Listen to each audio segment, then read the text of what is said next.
Mitra sadaya nuju ngabandungan dongeng nuju duna kasarung kasayang maung. Ieu dongeng karangan Kiliksa ayeuna nicak bagian ka-30. Sabada mangjaya namakeun bagian ka-28, ayeuna mangjaya ngahanca bagian ka-30. Mugi-mugi dongeng-dongeng di Mangja Official tiasa digemakeun etang-etang hiburan pangbeberamana. Mangga atuh capanganteur dina basa Sunda geranya ger para mitra ya ai basa Sunda mah ye geuning ya dug sare cenah ras goledak ngagoler gitu. Da ieu para mitra dug sare atuh reupeureuem dug sare kitu nya tiasa. Kitu nya para mitra reupeureuem cenah kitu. Janten goledak ngagoler reupeureuem dug sare. Itunya para mitra dongeng tetapi kecapanganteur dina basa Sunda. Mangga dongeng nujuduna kasarung kasayang maung karangan Kiliksa urang lajengkeun deui. Mangjaya ngahaturkeun nuhun mugi-mugi dongeng-dongeng di Mangja Official tiasa digemakeun etang-etang hiburan pangbeberamana. Mangga kasugri kaum dangu di mana lingina dongeng judulna kasarung kasayang maung karangan Kiliksa dina bagian ka-30. Wilujeng ngadangukeun.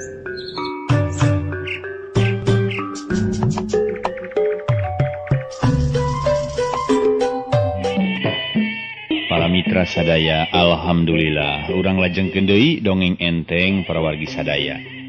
Nu judulna seri Mang Itok. Mang Jaya nyebat alhamdulillah kumargi syukuran para wargi sadaya. Kumargi urang dugi kadanget ieu masih dipeparing yuswa. Pikeun raskeun hanca sareng tugas anu sakumaha ku urang kedah dilaksanakeun. Atuh Mang Jaya tiasa ngahanca tugas dongeng para warginya kitu keneh tiasa ngahanca tugas padamelan. Ieu urang kedah syukuran ka Gusti Nu Maha Suci. Urang dipeparing yuswa gunakeun yuswa teh para mitra. Dina jalan nu manfaat kitu. Jalan nu manfaat digunakeun pikeun takwa ka Allah Subhanahu wa taala. Sumangga urang lajengkeun sateucana ieu dongeng lajengkeun. Mang Jaya nda jemar pangampura. Nda jemar pangampura ka para wargi sadaya dina enggon-enggoning mancen tugas sesok seueur kalepatanana. Neda hapunten ti lahir tug dugi ka batin. Mangga urang lajengkeun. Wah, mun kieu mah atuh. Kapaak sa kudu nyaritakeun lalampahan. Aduh, mangkaning satadina mah hoream kuring aya di tengah dongeng teh model Mang Jaya kitu tah. Tapi kulantaran kawaonah nya kapaksa we ku kuring bakal didongengkeun. Sok atuh maoneh, maoneh. Nya si Itok mah rupa-rupa. Nyarita teh make jeung maoneh sagarupi. Kuring mah ieu can ganti ngaran. Ai ganti ngaran teh atuh kudu ganti segala rupana bubur bodas bubur beureum make jeung maoneh sagarupi. Nya lepat kecapun teh atuh maonah lah. Sakitu mah nada jemar pangampurana abdi teh. Kitu. Kieu geureuy nya. Sok atuh kadinya Mang Itok. Kuring ge tadi nyebut si Itok teh hampura we nya. Da kulantaran meuni teu ngeurah teu ngeunah hate atuh ngaran maonah make disebutkeun maoneh segala rupa. Nya kieu we lah aya oge nya ieu. Ceuk Mang Itok para mitra. Bari derek-dek nyaritakeun anu kajadian di Gunung Galitri. Ari maonah nu ngabandungan meuni colohok bengong bakat ku kaget. Colohok mata simeuteun sanes bobodohan lantaran kakara harita ngadenge lalampahan nu sarupa kitu. Sanggeus tamat nyaritakeun pangalamanana terus ditungtungan ku nyarita kieu. Da kitu lelakon teh maonah nu watak kuring mah nanyakeun wayah kumaha ngaliwatna. Jadi lamun si Suri jeung si Giri ngaliwatna isuk-isuk, hartina manehna teh teu ngaliwat deui ka dieu meureun. Atawa ngaliwatna peuting waktu maona geus sare kitu tah. Kasebelan da musuh kuring bubuyutan si Suri tah bonteng Suri. Jeung si Giri aki-aki bengkung kolot ku maneh teh jiga hurang teh. Mun pangi enaknya mah ku kuring dikerekep da si kasebelan teh. Aduh, dikerekep mah ulah atuh Jang Itok karunya. Meureun rek di sate meureunnya mun dikerekep mah. Lah, kagok kasong ditamul. Aduh, komo ditamul Jang Itok. Mangkaning tulangna mah dinenggarelde. Jeung di aki-aki mah sakitu eueuh dagingan teh moal ngeunah. Paling-paling digoreng garing, didahar jeung tulang-tulangna jiga hayam leutik. Tah, digitukeun pantes lah. Pokona mah kuring mah sabar kan duaan teh. Jeung deui kieu lah pokona mah jadi musuh bubuyutan bikin kuring halangan wae kana kelakuan jeung jadi maksud manehna teh rek ngalah nyawa kuring maona. Tungtungna si Itok para mitra. Kalau lobaan ngobrol jeung maona. Tungtungna teh bari terus nyeungeut deui udud nu pareum lantaran teu kakenyot da katungkulkeun ku ngobrol. Eueuh meni rame benernya lalakon yang Itok teh. Duh, tapi kira-kirana bakal kumaha teh sigana teh nya engke jagana teh? Cek maona nanya deui. Juga teuing kuring mah da teu bisa nangtukeun. Malah bingung we nu aya kuring mah. Lah, jadi bararingung ya ka ditu bingung ka dia bingung bepikiran deh. Nya bingung sateh mikiran kejadian-kejadian nu tumiba ka diri kuring. Dipikir-pikir beuki kapikir, dirasa-rasa beuki karasa. Ai kuring teu toh pati jiwaraga hartina mah ngabelaan kulawarga jeung diri sorangan. Karunya meureun tuluy-tuluyan dikuntit peta ku siluman buta hejo. Ku si kasebelahan teh suri teh. Para rusing bogo. Nya lah ketang make jeung pusing-pusing teuing. Geus mah. Wayahna lah moal loba carita sakali mah lantaran loba pisan urusan kuring lah. Cek si Itok para mitra sadaya bari inget kana tujuan manehanana hayang geura-geura balik ka lembur Cihanjuang. Sabaraeun sanggup deui jeung cai teh mah? Cek mah Itok rada nyerenge. Keun wae jang Itok tong diutang diitung lah. Punah we ku dongeng ge mama lah. Ngan ulah miceun we ka emanya jaga lamun geus beungar jang Itok. Para mitra ieu dahar ku dongeng deui wae.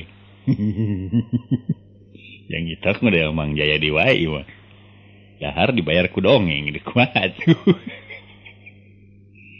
Beli baso bayar ku dongeng. Kacau. Mangga urang teraskeun. Moal atuh mah lah. Malah unggal kadi ge pasti ngadon dahar kuring teh.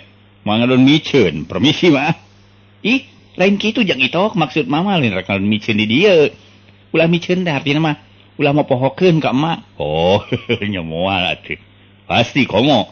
Ai kuring dahar teu mayar moal poho mah. Si jang Itok mah beuki lila para mitra antara maonah jeung Bang Itok beuki loma. Memang da Mang Itok mah kasasaha ge matak pikalomaeun kitu kaayaan Mang Itok estuning sok sanajan manehna anyar asa ti kampung dusun Meledug. Termasuk jelema nu kurang pendidikan tapi dina estuning hirup sasama manusia mah manehna teh bisa nempatkeun diri ku bojeg-bojeg bae mah. Sareng deui da memang leres diemut-emut para mitra. Batur mah aya hirup teh tina ngabojeg kitu. Seueur. Jelema anu hartosna ngahsana ngahanang nganing tina ukur ngabojeg aya atuh. Tina ukur ngobrol model Mang Jaya ai senang mah henteu. Ngan ya lumayan gitulah daripada teu aya padamelan gitu. Damai dari Mang Jaya mah ngedaftarkeun ka kantor bapa moal ditampi. Cenah eueuh cenah Jang Jaya. Jadi mau pagawean keur ngadongeng nya cenah di kantor teh ngadongeng gitu. Teu aya cenah tuh. Dari kumaha teu kapaksa we Mang Jaya mah. Mangga para mitra urang teraskeun. Geun lah hitung-hitung si Itok we. Urang teraskeun. Mangga mak permisi permisi kumaha ari Jang Itok. Oh nya permisi rek balik atuh. Da kuring mah lain urang dieu bari naogena ha. Mangga maona ceuk Mang Itok bari terus ngaleos ninggalkeun warung maona. Lempang meninga gidig bangun anu rusuh naker sarta dijajabkeun ku paneuteub nu boga warung anu geus kaasa ka anak ka Jang Itok teh. Maona mah kebat perlampahanana Mang Itok nuju ka beulah kaler. Mimiti ngaliwatan galengan sawah nu parena keur sumedang beuka. Parat sawah serog ka jalan satapak nu kenca jeung katuheuneunana loba rungkun awi bitung. Sanggeus lumampah kira-kira setengah jam beras ka jalan gede. Sanggeus aya di jalan gede, Mang Itok rada salse leumpangna. Panon poe panasna meuni moreret karasana ting hareab kana awak. Malah taneuh tincakeun ge meuni narep-tep bakat ku panas. Mang Itok beuki jauh leumpangna, beuki ngoprot ku kesang malah bajuna meuni geus baseuh. Urang tunah heula carita Mang Itok para mitra. Nuker lumampah kalayan aya di setengahing perjalanan. Ayeuna urang caritakeun heula kaayaan di hiji lembur anu katelah Cicapar. Eta kampung pernahna aya di tengah-tengah antara kampung Cihanjuang jeung Gunung Galitri. Kaayaan harita geus wanci magrib, malah jalma-jalma urang dinya lalakina geus rabul maruruk ka masjid di kampung Cicapar. Sanajan pernahna di pasisian tapi matak pika betaheun. Imah-imahna sanajan teu mewah tapi bararesih jeung pika betaheun. Cicingna ngaberes teu pasolengkrah kabeh nyang hareup jalan atawa gang. Kalayan sapapanjang jalan gang sisina teh dipager ku pager hirup. Nu aya mangpaatna. Unggal imah dipasang lampu lantera katempona baranang kawas bentang di langit. Jadi kaayaan di lembur teh hirup katempona sanajan ti beuting. Malah lamun jalan-jalan teh teu kudu mawa obor lantaran lantera di unggal imah teh geus caang raang. Katartiban di eta lembur lain ngan cukup ku kitu bae. Malah ronda anu kudu nalingakeun keamanan waktu peuting ge kacida samagrengna. Sarta nu kabagian jaga peuting harita teh nya teh ronda nu dipingpin ku Mang Daryo. Mang Daryo jeung anak buahna tiluan nyaeta si Adnan, si Ajid jeung si Wawat. Sarengsena salat Isya burudul atuh jalma-jalma urang Cicapar teh barali ka imahna sewang-sewangan. Bada Isya harita teh sanggeus pamitan ka pamajikanana. Jerut Mang Daryo turun ti imahna, nu maksud rek nyampeurkeun anak buahna, pikeun ngajalankeun kawajiban. Mang Daryo leumpangna gagah naker, di celana pangsi hideung meles, baju make kampret biru kalayan ditotopong barang-barang semplak. Sedang dina cangkengna nyolegreng bedog panjang, maklum zaman harita mah unggal jalma taratinggal ti bedog, komo ari ngarona mah. Teu lila sup Mang Daryo asup ka hiji pakarangan, ngageroan ka pribumi, teu nyebut punten Mang Daryo mah jigana da geus buano biasa. Ngawat. Jang Wawat. Geus siaga jang. Hayu urang ka pos jang. Cek Mang Daryo bari ngajanteng hareupeun panto di hareupeun imah si Wawat. Ari ti jero imah, teu aya nu ngajawab harita teh kalah ka blig-blig. Kadenge aya nu leumpang di jero imah. Lila kolotrak kadenge ngalaan tulak panto sarta berai panto muka. Lola aya nu kaluar horeng si Wawat eta teh. Pok si Wawat nyarita. Ning Mang Daryo. Namun ditanginas teuing Mang. Asa sore keneh ite. Ning urang tuang heula tuh Mang lah. Cek si Wawat ngajak dahar ka Mang Daryo. Tapi Mang Daryo teu daekeun kalah pok nyarita.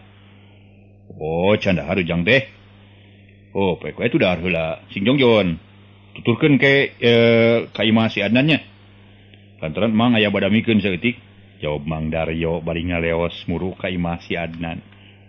Si Wawat pok ngajawab rada tarik lantaran Mang Daryo geus rada jauh. Mang, keun abdi tangtos nuturkeun. Cek si Wawat bari nutupkeun di panto sarta sup ka jero imah. Tutuluy tatan-tatan sasayagian keur bobakelan ngarona.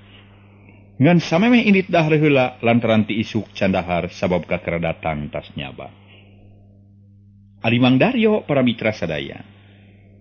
Harita geus tepi ka imahna si Adnan malah geus teu kudu uluk salam deui. Lantaran si Adnan keur ngobrol jeung Ajid di golodog barang narempo Mang Daryo datang pok si Adnan nyarita. Tah geuning Mang Daryo geus datang. Ari si Wawat teu disamper Mang. Cek si Adnan nanya ka Mang Daryo miheulaan. Pok ku Mang Daryo dijawab bari nyampeurkeun. Sampeur euy. Tapi rek dahar heula cenah. Can dahar ngomong nama. Keun bae cenah ke nyusul ka dieu. Ari jang Ajid geus lila datang. Cek Mang Daryo gek diuk. Dina golodog si Ajid pok ngajawab.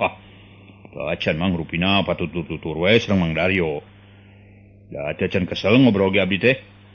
Eta dupi si Wawat tangtos, rada lami sareng telat nu nyamangnya. Margi sumpingna tos konten pisan tadi teh. Cek si Ajid hidang nerangkeun perkara si Wawat. Pok ku Mang Daryo ditanya deui. Nah, atas di mana cenah nyabana jang? Ayo saur mah mulih ti Cikarancang Mang, jawab si Ajid. Hari tangareret kaburuan lantaran tetela aya nu datang. Sarerea ge ngilu ngareret kanu anyar datang teh barang geus rada deukeut. Breh katempo jelas bisa nu datang teh si Wawat. Gancang ku si Ajid dibagiakeun.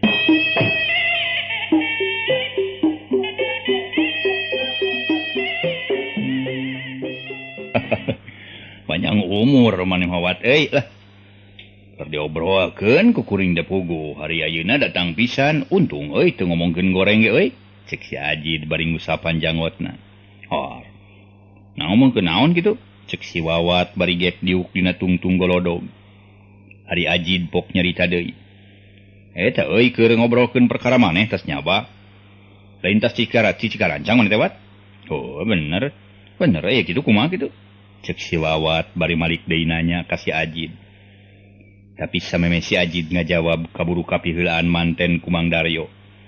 Geus lah, ulah ka ngobrol loba teuing di dieu. Lantaran bisi ngagandengan kana boga imah, sajaba ti kitu. Lamun jang Wawat boga picaritakeun leuwih hade urang ngobrolkeun di pos ronda. Tung-itung keur ngusir pitunuheun. Ti urang arinit lantaran geus waktuna ngajalankeun tugas ronda. Ceuk Mang Daryo pimpinan ronda. Atuh pok dijawab ku anak buah namanya ampir bareng. Saur manuk nyebutkeun mangga 3 kali. Saur manuk mah sekaligus. Ceuk anak buah Mang Daryo menireang bari terus narangtung sanggeus si Adnan nutupkeun panto imah. Bring sarerea arinit ngajugjug ka pos ronda nu aya di sisi jalan gede.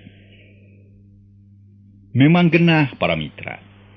Di eta kampung Cicapar teh tuning aya pos ronda segala rupa dijieun ku urang desa dinya. Ku masyarakat ngahaja maksud nama keur tempat cicing narona atanapi keur tempat ngaso narona dina tas ngajalankeun tugas. Lain keur ngadon sare pindah sare ti imah kana pos rona lain ngan saukur keur ngobrol sementara capek tas ngurilingan kampung. Teu lila sararea geus terepi ka pos rona teh. Sup sararea arasup ka jero sarta guk gek Daryuk. Ari Mang Daryo pok nyarita.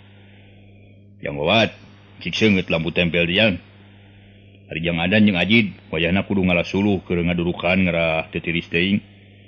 Mang rek nempungan heula paeman sakedeung. Jeung disugan paeman boga sampeu urang enta. Urang atuh ngabubuy-bubuy sampeu atuh di pos teh. Nya Mang, sok atuh lah. Keun bae na sana teh lah. Atuh keur ngeusian beuteung tama ulah ngarebek teuing. Ceuk anak buahna. Malah Mang Daryo ngabagi tugas, tapi samemeh Mang Daryo ini pok si Adnan ngomong. Kade di Mang, pohong yang tabako jeung cai Mang. Maksud Mang ge, rek tabako jeung rek cai kopi. Ai soal naon teh beuleum sampeu mah tenang lah, pokokna mah aya we. Lantaran da teu kudu ngenta atuh. Pan geus aya anggaranana jeung deui anggaran-anggaran nu sejen ge geus disadiakeun. Keur bako jeung keur cai kopi aya deui. Pokokna mah asa urang datang ka Pak RT, ka Pak Eman. Jadi kabeh anggaran teh geus disadiakeun keur unggal peuting teh. Ieu teh demi keur katentreman masyarakat. Geuning masyarakat ge ngarti daek mayarona udunan keur ngarona teh. Jeung di ngarona sorangan daek deui. Da jeung tibatan harta bandana digalaksa ku jelema nu teu bareres mah. Santeuna we daek mayarona. Keur kapentingan urang-urang keneh teh kitu. Ceuk Mang Daryo. Da memang laras dia emut-emutna. Pikeun gotong royong ngamumule nyaeta desa sorangan, ngamumule kampung sorangan. Sangkan kampung urang teh hartos nama sepi paling towong rampung. Teu aya sanes kedah urang hirup babarengan dina nggoni ngalaksanakeun tugasna carana ku jalan ngarona bagir. Sok sanaos kitu, peryogi urang waragad ku mangrupi biaya. Di antarana keur meuli gubela, keur meuli kopi, keur meuli bako ceuk paripaosna saududeun samalenyun mah. Ulah tiis-tiis teuing bibir. Eta teh diperyogikeun. Kalaresan urang Cicapar mah parantos sadar sadayana oge. Tos teu kedah ditagih deui dina waktosna teh kadangkala sok dianterkeun ka imahna Bapak RT. Alhamdulillah ya para mitra.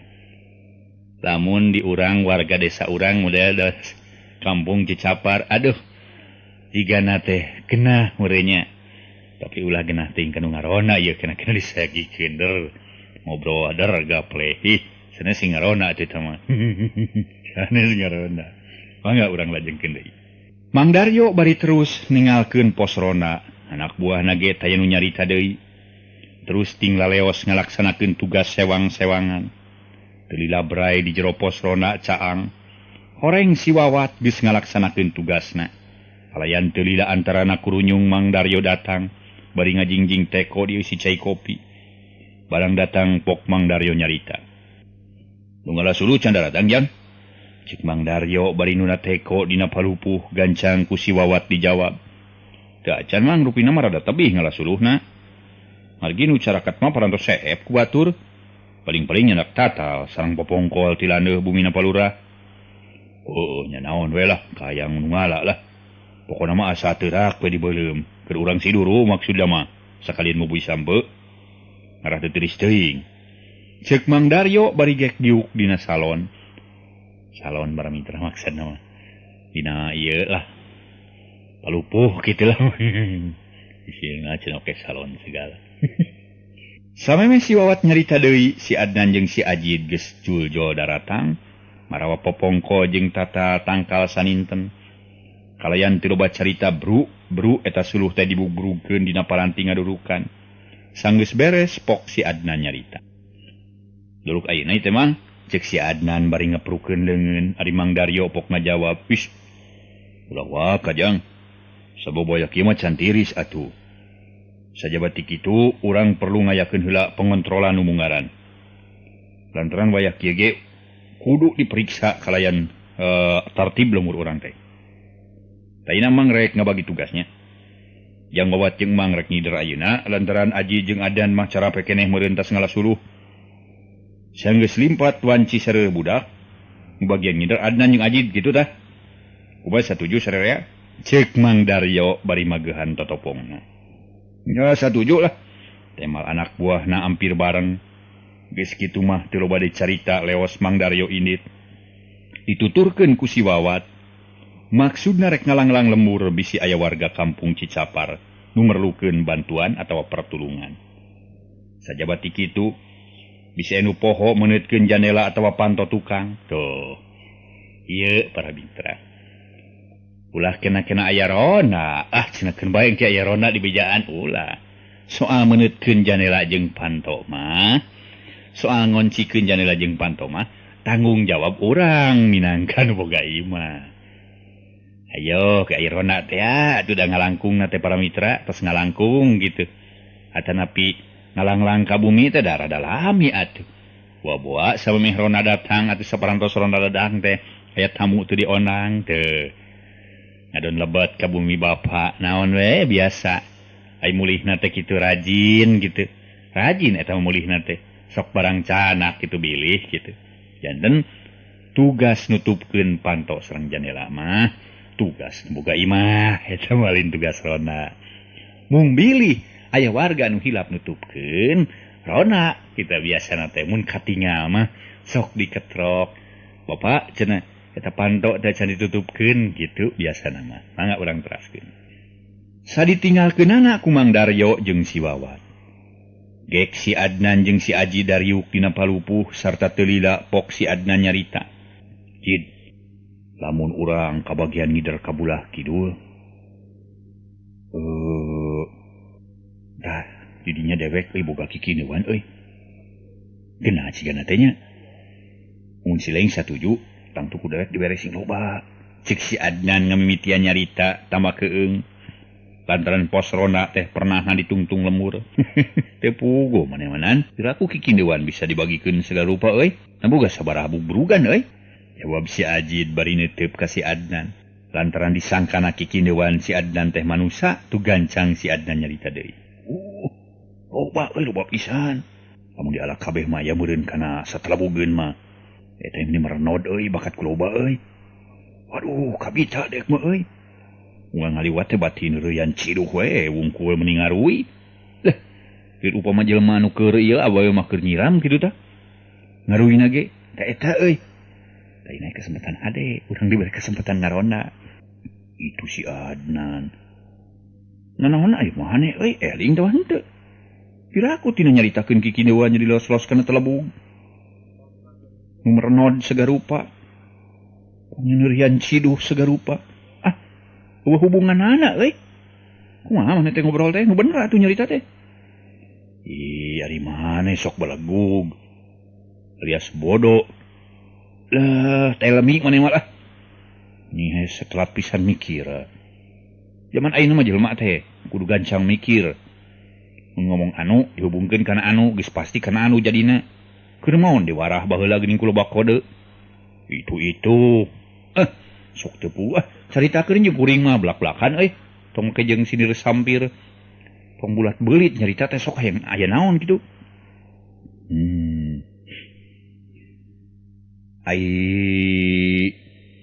Hartina kikineuan teh. Hartina kikineuan model maneh bieu. Cadengikeun nya cek si Adnan. Ari cekuringna kikineuan teh kabogoh atau bebene cek si Ajid.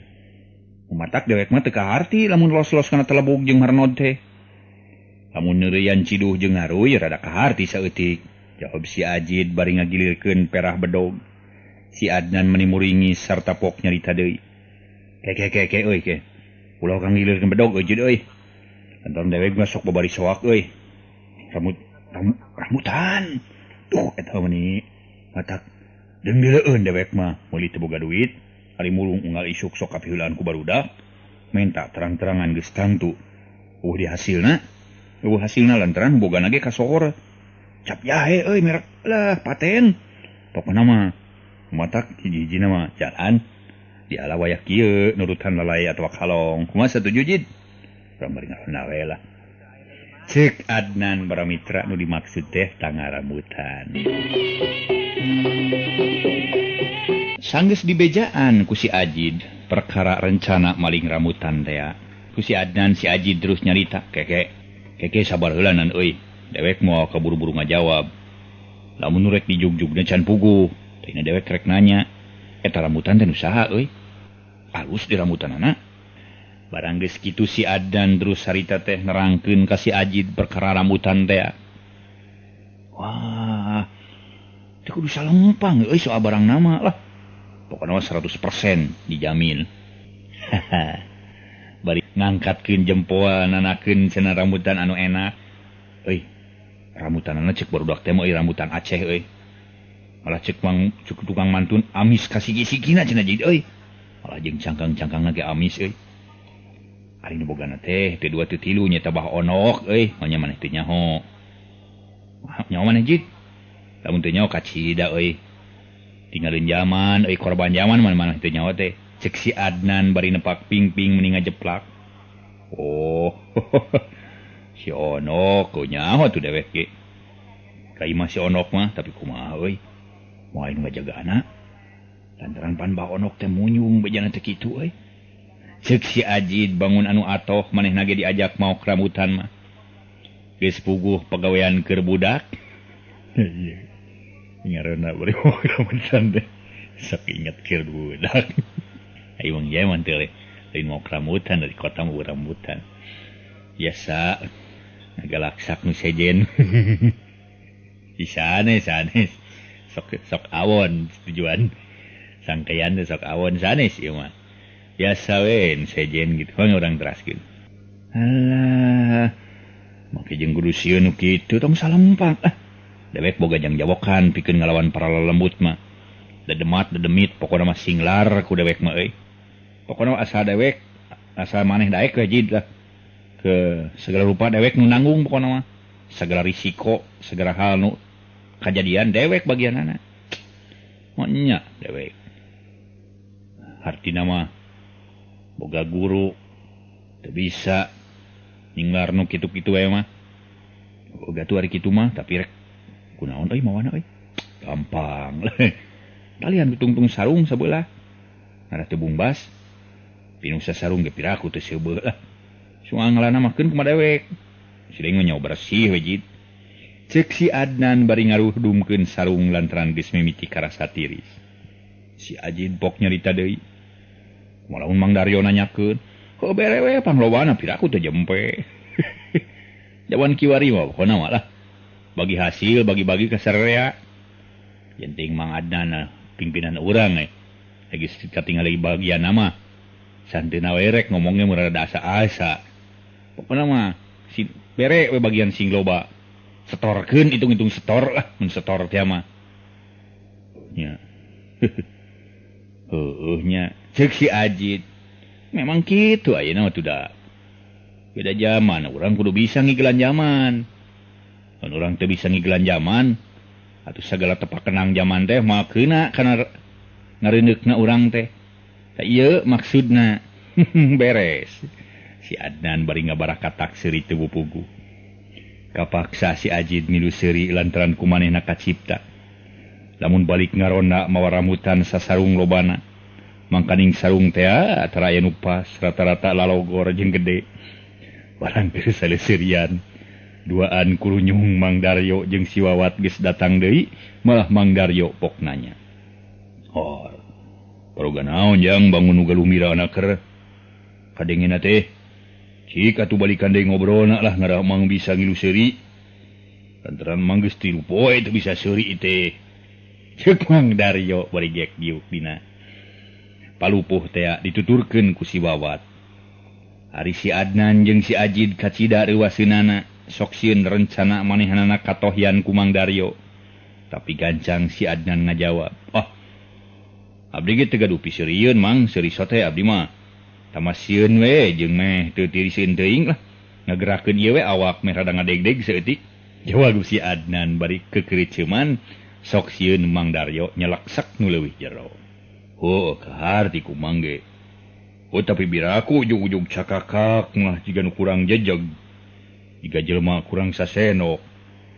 Sabab tangtu biasana seuri teh aya nu diseung-seurikeun atawa keur nyaritakeun lalakon nu pikaseurieun kitu tah.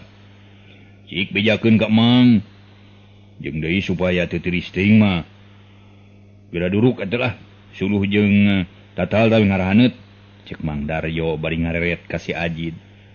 Kalayan teu loba carita gancang ku si Ajid dihurungkeun durukan teh. Teu lidakur seuneu hurung meuni ngagebla.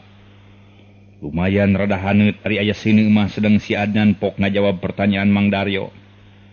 Laras kita Mang eta ge aya piseurieun mamang nanging dongeng nu parantos teu aneh nya teh lalakon anak kunti nu palayeun bal teh. Ari nu ngadongeng pun Ajid sanos teu pati rame ge nya kapaksa we ku abdi teu diseung-seurikeun supados teu tiiseun. Gitu Mang. Batir si Ajid yeuh. Rajeun aya aplaus, coba aplaus. Aya sambutan. Sentan kapaksa. Jawab si Adnan ngabohong, untung Mang Daryo percaya malah pok nyarita. Lalakon tukang useup nu boga pupunukan dina tarangna. Og dicokot ku Kunti pikeun cocokan anakna. Nu kitu teh mah, nu kitu lain jang. Cek Mang Daryo bari nyarenge. Tah, laras eta Mang pokona mah lah. Pun Ajid bari pepetang ngadongengna atuh jadi rame, lumatak abdi jadi seuri. Kajuna tuh. Tapi aya sieun kalah ngadongengkeun lakon Kunti, pan kalah nambahan sieun meureun. Dongkapna ka sieun teh saparantos tamat dongeng Mang. Kitu kaharti mun kitu mah tuh. Kaharti kitu mah. Nya teuing atuh ari kitu carana mah. Keunetuna masalah eta majang lah. Ayeuna mah Mang rek nanya ka Jang Wawat. Meunang naon oleh-oleh ti Cikaranjang teh Jang? Sok dongengkeun ngaraha pituduheun. Cek Mang Daryo bari ngadeangkeun dampaleungeun panon ngareret ka si Wawat. Gancang ku si Wawat dijawab malah samemeh teh ngadehem heula. Nuju rame Mang di Cikaranjang Mang, hampir unggal poe loba kajadian di ditu teh. Mimitina mah ngan saukur saminggu sakali kejadianna teh. Tapi lalakon pikasieun Mang. Kumaha dicaritakeun eta ulah ieu teh dan tadi pantas ngadongengkeun Kunti cenah ieu teh Ajid jeung Adnan. Cek si Wawat bari eureun heula nyaritana. Diselang heula ka Mang Dari nanya ka Mang Daryo tapi nupang heula ngajawab si Adnan jeung si Ajid hampir bareng. Lah, dongengkeun we Wat na cik hayang nyaho atuh. Nu kumaha nu disebut pikasieun teh? Cek si Adnan bari ngised diukna ngajauhan durukan. Lantaran geus karasaeun panas ari Mang Daryo pok nyarita sarua pada hayang ngadengekeun carita si Wawat. Bener jang sok caritakeun lah ngarah teu tereh tunuh. Mangga Mang. Ieu carita teh nurutkeun beja ti urang Cikarancang Mang. Janten dimimitian ku tepungna dua sobat nyata hiji Mang Itok, ari hiji di Basuri. Eta dua sobat teh nu hiji kacida miskina ngaranna Mang Itok. Sedang nu hiji deui sabalikna Mang. Wah, medah meduh jelema beunghar buru di juru bro di panto. Ngalayah di tengah imah. Kacida beungharna teh. Da salemur Cikarancang mah pangjegudna Mang. Nyaeta nu ngaranna teh Basuri, tapi munyung cenah maneh teh. Kajadian aneh nu pangheulana timbul nyaeta di lemur Cihanjuang tempat Mang Itok. Di eta lemur aya nu paeh bisa hudang waktu keur dikemitan. Terus aya mukena hiber, aya gulungan samak hiber, aya ririwa ngarua golodog lebe, aya mayit jadi tangkal cau. Malah nu kajadian pangaheng-aheng nama nyaeta pasaran ngapung Mang. Ceuk si Wawat nyaritana eureun heula lantaran kapegat ku si Adnan. Oh bener Wat, piraku aya pasaran bisa ngapung segala rupa. Ulah kabina-bina teuing atuh euy ngabohong ngalohong teh. Lantaran ai beja mah sok ngalintuhan di jalana oge. Beda deui jeung nu ngaliwat, sok ngawagangan kitu tah. Cek si Adnan rada muncereng. Barang si Adnan ngomong kitu ditempas manten nyaeta ku Mang Daryo, hari jangadna nyarita teh sok teu puguh segala rupa. Naon ai beja sok ngalintuhan, ai nu ngaliwat sok ngabagangan. Iya, Mang Daryo masuk api-api teu terang. Ai beja teh nya sajeungka jadi sadeupa. Sadeupa jadi sahasta kitu. Ai sahasta teh sakumaha jang?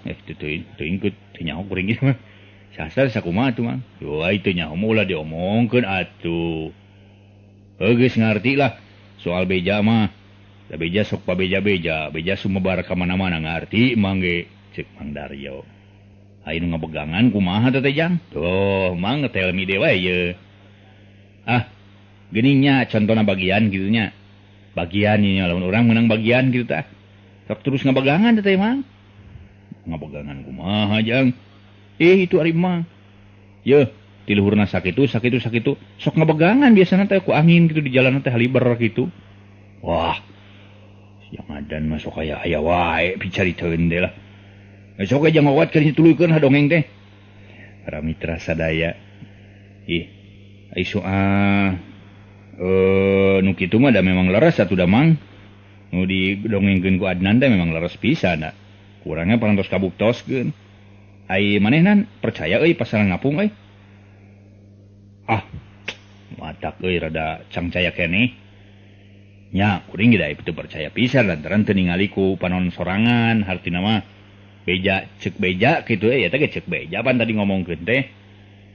Man maneh ge nyaho ai beja teh atuh sok ditamahan. Sajeungka jadi sadeupa. Ari beja mah sok ngalintuhan di jalan biasana nu dicaritakeun ku uing asli. Ieu mah nu dicaritakeun ku uing teh asli euy, sakumaha ceuk beja nu katarima ku uing. Ari nu ngabohongna mah teuing saha mimitina ieu teh. Ngan ku kuring teu ditamahan pokona mah. Es tuning sabeuleug geunjeurna kitu tah. Es tuning utuh keneh. Mun orisinil mah orisinil euy dongeng teh teh. Jadi uing mah teu ngarasa ngalintuhan beja. Eta mah rek percaya rek teu syukur. Atuh percaya syukur teu kajeun. Lantaran keur uing mah sarua wae da untungna euy rekna. Rek kitu rek ieu ge, rek ditamahan teu untung, rek dikurangan teu untung. Ci kumaha Mang ye? Nah teruskeun eta ulah dongeng teh. Cek si Wawat bari ngareret ka Mang Daryo. Atuh sajeroni ngareret ka Mang Daryo, manehna ge ngareret kanu duaan nyata babaturanana si Adnan jeung si Aji. Ai Mang Daryo para mitra dasar jelema geus kolot, hartina geus legok tapak genteng kadek loba pangalaman, leuwih kolot tinu tiluan anak buahna teh. Sieun si Wawat punung, Mang Daryo terus ngajawab, nah mungkin kudu eureun jang teruskeun we nyarita mah lah. Lantaran nu penting mah keur urang mah ngobrol ngarah teu tunuh kitu. Ai soal beneran teu mah pokona mah rame we ukur urang mah. Urang mah hitung-hitung hiburan we ngobrol teh. Atuh urang mah obrolkeun atawa ngadedengikeun naon obrolan batur eueuh. Da keur ngarona teh atuh Urang mah ngobrol papada we kitu hartina mah pada mukakeun pengalaman. Soal bener henteu, soal ores sini henteu nama cenah cek basa ayeuna, eta mah urusan belakang ajang. Sok ngobrol ngan samemeh dongeng diteruskeun mang rek meula komentar ngarah marane teu pasti ayeuna nya. Nurutkeun pamikir mang nu disebut pasaran ngapung teh ngarupikeun tarucing nu kudu teguh. Atawa hiji silib hiji cana nu perlu diguar eusina ku sararea.